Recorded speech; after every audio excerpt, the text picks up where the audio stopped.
যে সাগরে সব জাহাজ যায় সেই সাগরে কি সাকিবের জাহাজের যাওয়া মানায়?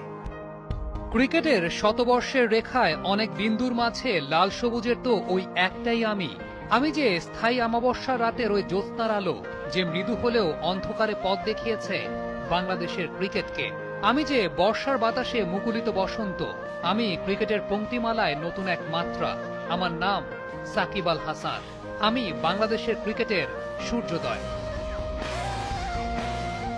বাংলাদেশের ক্রিকেট যদি একটা কাব্যগ্রন্থ হয় তাহলে এর সনেট বা চতুর্দশপদী সাকিব আল হাসান। কবি যা রচনা করেন তাই কবিতা, সাকিব যা দিয়েছেন তাই বাংলাদেশের ক্রিকেট। ক্রিকেটে লাল সবুজের ব্র্যান্ডিং এর বিশ্বায়নের শুরুটা তার মাধ্যমেই।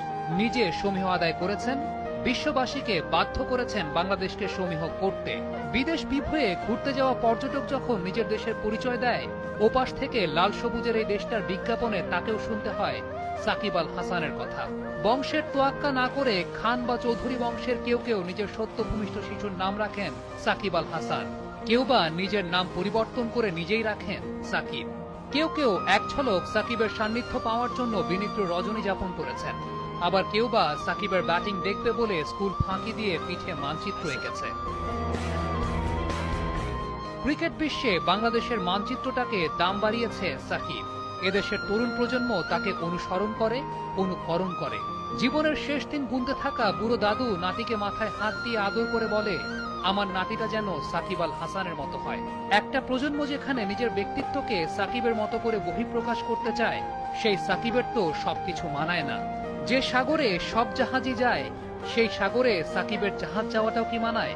হ্যাঁ, ক্রিকেট আইডিওলজির পুরো দায়ভারটা সাকিব নিয়ে বসেননি, কিন্তু একটা প্রজন্মের গ্রুম আপ আইডিওলজি যে তার দ্বারাই প্রভাবিত। যে মানুষটা সর্বোচ্চ আনন্দের উৎস, সে মানুষটাকে বিতর্কে দেখতে চান কজনা। ব্যাপারটা হয়তোবা সাকিব আল হাসান নিজেও বোঝেন দেখেই ফিরে এসেছেন।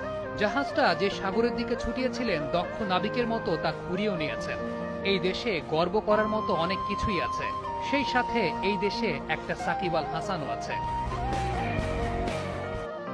সাকিব আল হাসান বাংলাদেশের ক্রিকেটের সবচাইতে বড় নাম। আপনি মানেন আর না মানেন, দেশের ক্রিকেটের ব্র্যান্ড অ্যাম্বাসেডর কিন্তু এই সাকিব আল হাসানই। হ্যাঁ, সাম্প্রতিক সময়ে হয়তো তার একটু খারাপ সময় যাচ্ছে।